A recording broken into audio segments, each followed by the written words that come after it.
Le tissage et la teinture d'épargne traditionnelle pour contribuer à l'autonomisation des femmes et des jeunes filles de la région de la Boucle du Moun. Un projet a été lancé à Dédougou. Dans ce sens, plus de précisions à suivre tout à l'heure. La gente masculine a aussi son Mister. Le plus bel homme des universités du Burkina a été désigné au cours d'un concours d'élégance et d'excellence. L'ambiance de ce concours et le visage du Mister University Burkina à découvrir dans ce journal. Ce sont là les titres de cette édition du 19h. Madame, Messieurs, bonsoir et ravi de vous retrouver. 300 femmes et jeunes filles de la région de la Boucle du Moun sont bénéficiaires d'un projet de formation sur le tissage et la teinture d'épargne traditionnelle. Le lancement du projet a eu lieu hier mardi à Gambo, c'est dans la commune de Dédougou.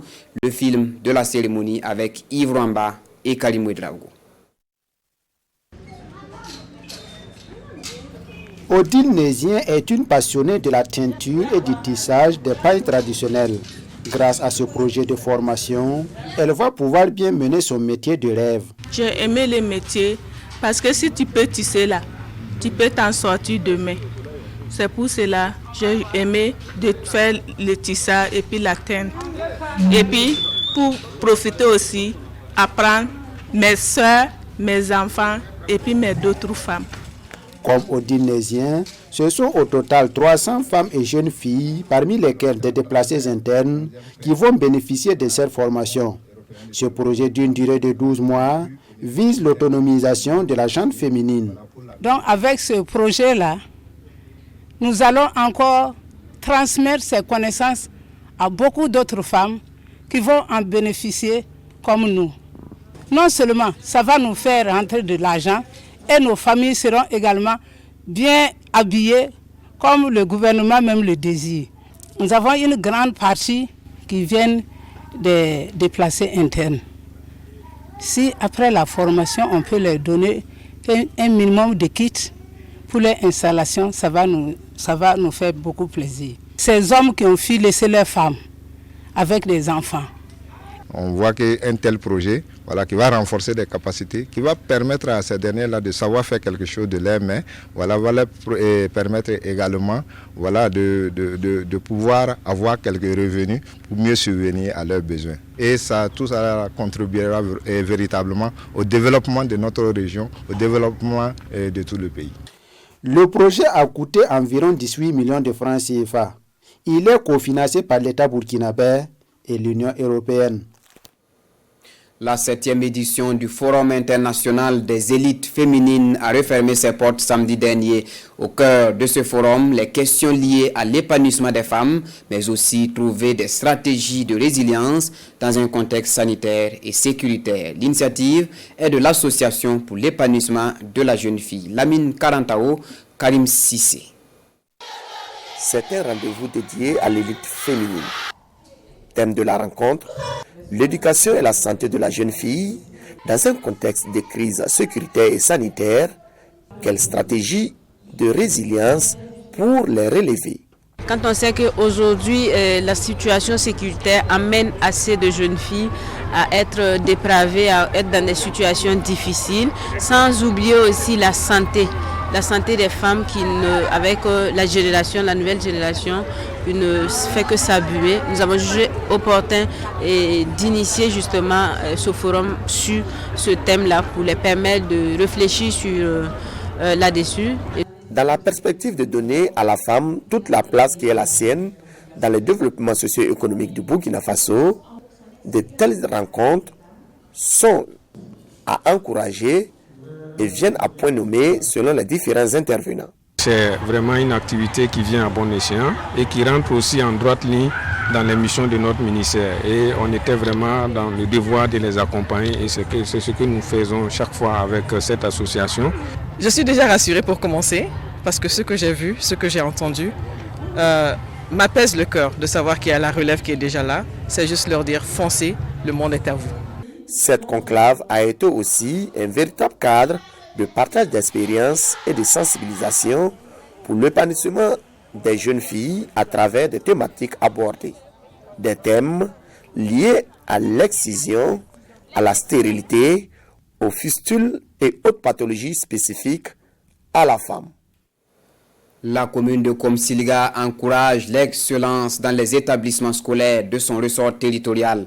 Élèves et enseignants ont été distingués par des prix d'excellence pour leurs résultats scolaires. Les temps forts de cette journée dans ce récit de Vincent Tiendrebiogo.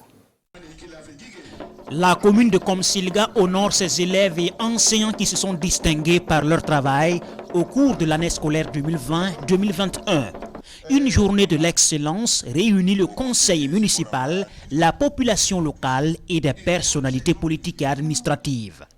À cette occasion, les élèves qui ont brillé dans leurs résultats reçoivent des récompenses, des fournitures scolaires et des bicyclettes. Les enseignants ne sont pas en reste. Leur performance est aussi reconnue avec des récompenses pour les plus méritants. Cette journée de l'excellence est organisée par un notable de la localité, le Pouenaba Boulga du village de Gogo. Une initiative saluée par l'autorité communale de Komsilga. Nous allons remercier l'initiateur, qui est le chef de Gogo, Pouenaba, d'avoir organisé une telle cérémonie pour accompagner notre commune côté éducation. En tout cas, nous le remercions beaucoup au nom du conseil municipal. C'est la charge de la mairie qui l'a diminué. Cette journée de l'excellence de la commune de Komsilga est à sa 3e édition, après un rendez-vous manqué en 2020 en raison de la crise sanitaire du Covid-19. Pour marquer l'événement, les officiels de la cérémonie saisissent l'occasion pour planter des arbres, de quoi contribuer à la campagne nationale de reforestation. Quels sont les enjeux de la mobilité du bétail dans la région ouest africaine?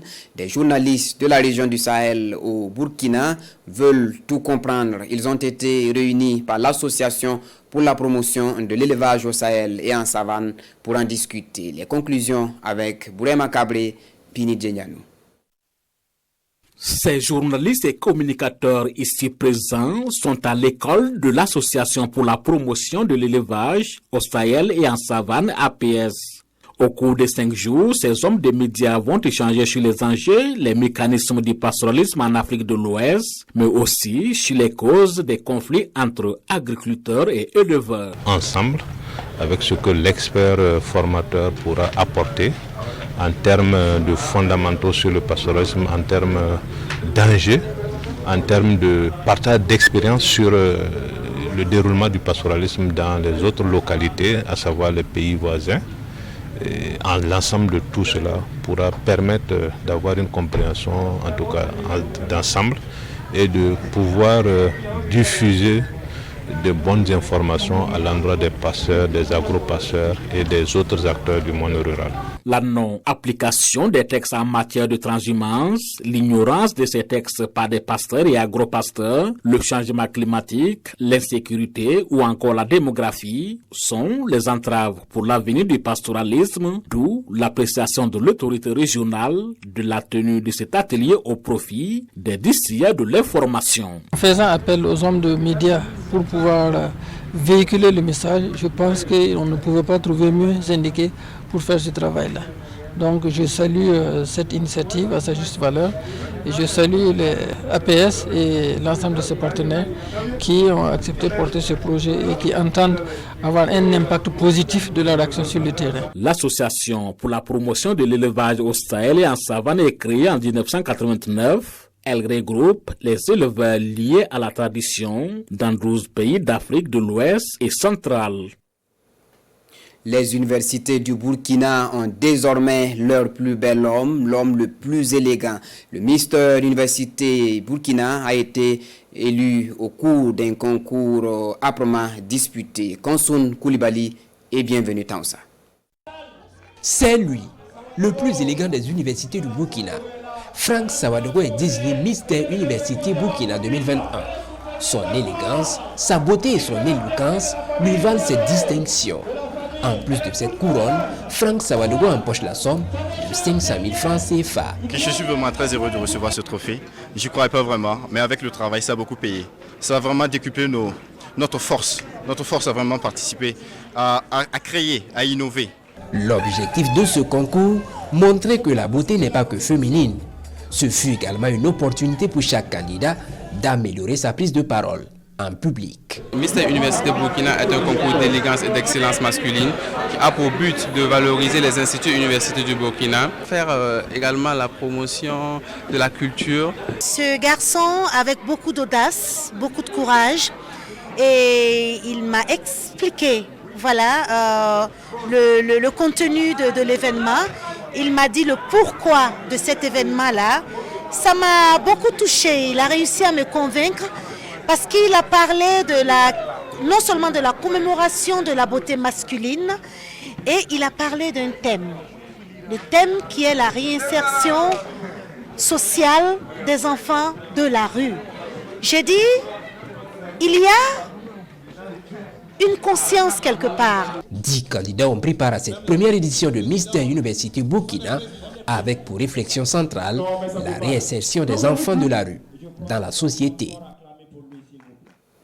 Le tournoi de football Maracana de la solidarité de Sieniena, une localité située à 7 km de Banfora, connaît son vainqueur depuis le samedi dernier. Promouvoir la pratique du sport, oui, mais réussir aussi à réunir les filles et les fils de la localité. À côté de cette compétition, une journée d'excellence s'est tenue pour récompenser les meilleurs élèves du village. Maneka Yen et Ali Traoré. C'est la fête ici, dans le village de Signana, à quelques kilomètres de la ville de Banfora. La finale du tournoi de la solidarité qui rassemble ici les fils et les filles de cette localité, malgré cette pluie. L'objectif de ce tournoi, c'est premièrement de réunir les fils et les filles de Signana autour d'un idéal. Cet idéal, c'est l'entente, la paix et la solidarité entre les fils et les filles.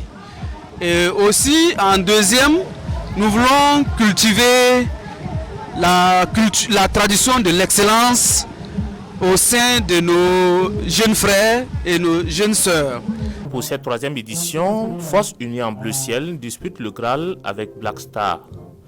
Dans les 25 premières minutes, ce sont les Bleus qui jettent leur force dans la bataille. Ils multiplient les assauts devant la cage adverse, mais peinent à loger le cuir au fond des filets. C'est finalement à la deuxième période que les Oranges vont craquer. Et leur bourreau, Tchekombie Soulama. Servi par 2 fois, le capitaine de Bleu va réussir à inscrire un doublé et à offrir le trophée à son équipe. Cette activité est la bienvenue. Et on voit que vraiment ça rassemble tout le village. Et franchement, je suis vraiment content d'être là. C'est vrai que c'est ma première participation, mais franchement, j'aimerais revenir la deuxième fois. Nous remercions nos enfants qui sont ailleurs, mais qui pensent toujours au village.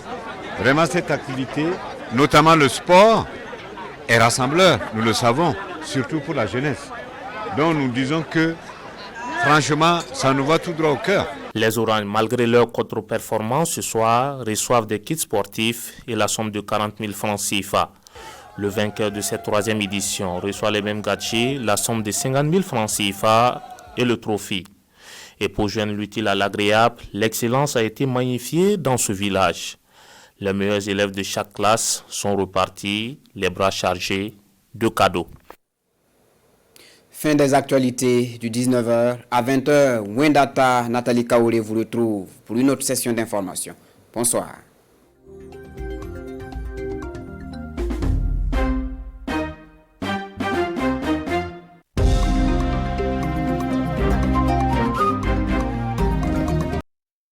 Des candidats